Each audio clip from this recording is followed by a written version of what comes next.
Bonjour à tous et bienvenue dans Asie à la Une. Je suis Christine Ni. Voyons tout de suite les titres de ce mercredi 2 novembre. La définition du terrorisme par le régime chinois. Les accords financiers européens salués en Chine. Samedi dernier, le régime chinois a présenté un nouveau projet de loi de lutte contre le terrorisme. Cette proposition a été étudiée cette semaine. Mais pour beaucoup, la définition du terrorisme donnée par le régime est trop générale et pourrait être utilisée contre les opposants légitimes au Parti communiste chinois. La semaine dernière, le régime chinois a exprimé sa définition du terrorisme. Celle-ci est apparue pour la première fois dans un projet de loi visant à renforcer les efforts de lutte antiterroriste. Mais selon les critiques, le terme d'activité terroriste a été défini trop largement et pourrait être utilisé contre les dissidents. Le comité permanent de l'Assemblée nationale du peuple a examiné ce projet de loi contre le terrorisme lors de sa réunion bimensuelle. Selon les autorités chinoises, ces mesures doivent garantir la sécurité nationale et la stabilité sociale. Xinhua, l'agence de presse officielle du régime, rapporte que ces actes incluent tout acte visant à provoquer la peur publique ou à menacer les organes d'État ou les organismes internationaux par l'usage de la violence, du sabotage, de menaces ou autres tactiques. Ces actes causeraient ou auraient l'intention de causer de graves dommages à la société, provoqueraient d'importantes pertes économiques majeures et perturberaient l'ordre social. Selon les observateurs, en incluant des comportements autres que la violence et des conséquences telles que le désordre social, le régime chinois donne aux actes terroristes un champ d'application beaucoup plus large que celui des conventions internationales. Nous ne sommes pas d'accord avec cette définition. La portée en est élargie.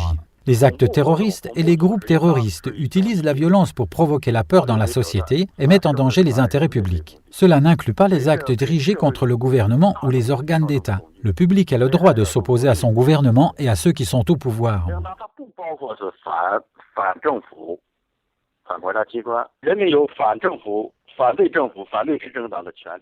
Selon Chen Yongmiao, un spécialiste du droit constitutionnel chinois, le régime essaie d'assurer son propre pouvoir à travers ce projet de loi.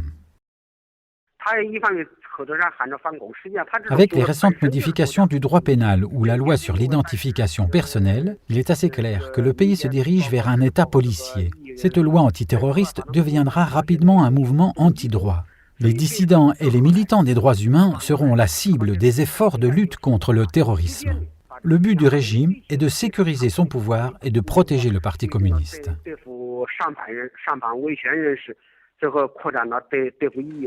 Sous couvert du projet de loi, le régime chinois va compiler et publier une liste de terrorisme et d'organisations terroristes. Les personnes ainsi identifiées verront leur avoir et leurs biens confisqués. Les nouvelles mesures prises par l'Europe pour résoudre sa crise financière ont été saluées en Chine. Les marchés chinois, qui craignaient de lourdes répercussions sur leur économie suite à la baisse des exportations, peuvent aujourd'hui espérer une reprise en douceur.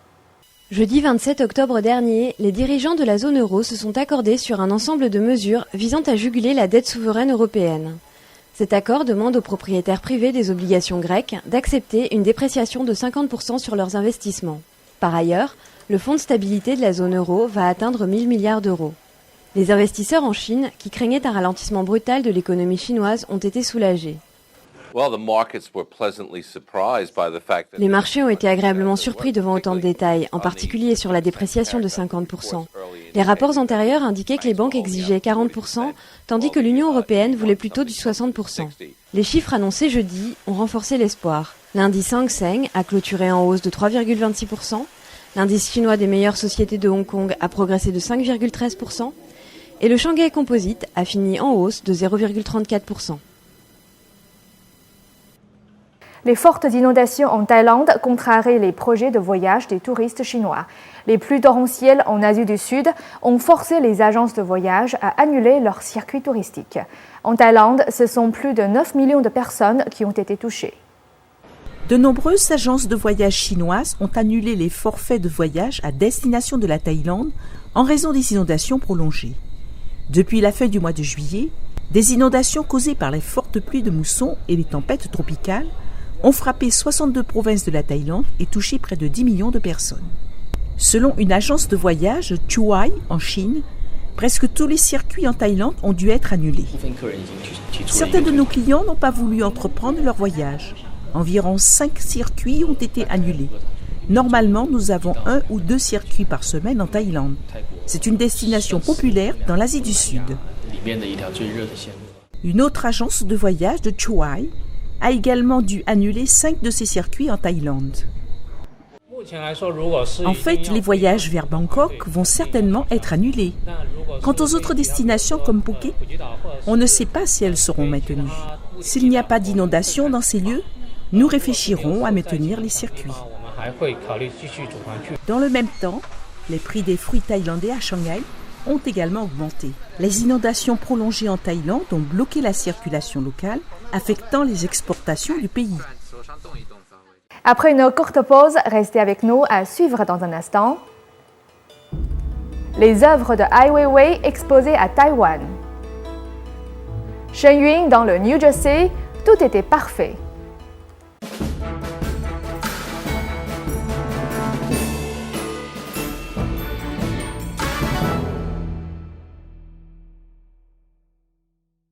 Et un nouveau record chinois pour le livre Guinness. Le week-end dernier, des centaines de personnes se sont rassemblées pour admirer et goûter au plus grand pot-au-feu qu'ils aient jamais pu voir. Le record Guinness du plus grand pot-au-feu a été décerné lors du Festival international de la gastronomie de Chongqing. Des milliers de spectateurs sont venus assister à ce grand événement. Dans une marmite de plus de 10 mètres de diamètre et d'une hauteur de plus de 1 mètre, ce pot-au-feu est le plus grand au monde depuis 1999. Les formes du yin et du yang séparent les aliments épicés des aliments non épicés. Le groupe Dizhuang a organisé cet événement et fourni les ingrédients. C'est l'un des plus hauts lieux du pot-au-feu de Chongqing.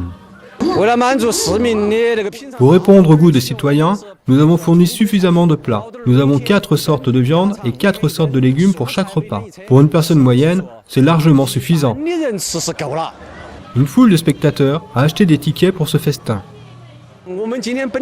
Nous avions prévu de vendre les billets dans l'après-midi, mais il y avait tellement de spectateurs. Donc nous avons commencé une vente test. Cela a dépassé toutes nos attentes. Nous avons vendu plus de 1000 tickets juste en 1 heure. C'est très certainement le seul pot-au-feu suffisamment grand pour nourrir 1 millier de personnes. L'artiste Ai Weiwei est bien connu et soutenu dans le monde entier depuis qu'il a été arrêté et détenu par les autorités chinoises au début de cette année. Actuellement, un musée de Taïwan présente les œuvres de l'artiste. C'est la première fois qu'ils sont exposés dans le monde sinophone. L'exposition est intitulée « Absent », pour la simple raison que l'artiste lui-même ne peut y participer. Ai Weiwei se trouve toujours à Pékin avec l'interdiction de quitter la ville. C'est la première fois que ces œuvres composant l'exposition de Taïwan sont présentées au public depuis l'arrestation d'Ai Weiwei au début de cette année. Cette exposition était prévue depuis 2 ans, bien avant qu'Ai Weiwei ne soit placé sous surveillance des forces de sécurité chinoises.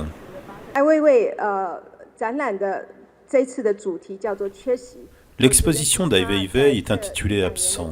Je pense qu'il s'agit d'une réflexion intéressante sur Taïwan, sur la situation personnelle de l'artiste, son expression artistique et sa contribution au domaine des arts. Cette exposition marque un croissement et constitue une réflexion intéressante. Les œuvres exposées montrent des photographies des années 80, des déclarations récentes sur la société chinoise et abordent aussi le domaine de la politique et de nombreux autres thèmes. Ai Weiwei a exprimé ses sentiments au sujet de cette exposition lors d'un entretien téléphonique avec l'agence Reuters. Je suis chinois d'origine et c'est la première fois que j'expose mes œuvres dans un environnement au sens large. Je suis réellement heureux que cette exposition ait pu être réalisée à Taïwan, parce que dernièrement, il n'a pas été possible de la mettre sur pied dans mon lieu de résidence. Selon les proches de Ai Weiwei, il a été la cible des autorités après avoir critiqué la censure et le contrôle exercé par le Parti communiste. L'artiste est demeuré silencieux depuis sa détention. Tout entretien avec des journalistes ainsi que l'utilisation d'Internet lui a été interdit. Ai Weiwei était sur le point de se rendre à Taïwan pour la réalisation de cette exposition au début de cette année, lorsqu'il a été enlevé à l'aéroport par les forces de sécurité du Parti communiste. Vendredi 28 octobre, la compagnie de danse classique chinoise Shen Yun Performing Arts a donné une représentation spéciale au State Theatre dans le New Jersey aux États-Unis. Shen Yun fait revivre des histoires de la Chine, du passé et du présent. À la fin de la représentation, les spectateurs se sont levés pour applaudir les artistes. Certains d'entre eux nous ont confié leurs impressions. Vendredi 28 octobre dernier, Shen Yun Performing Arts a donné une représentation au théâtre de New Brunswick, dans l'État de New Jersey, aux États-Unis.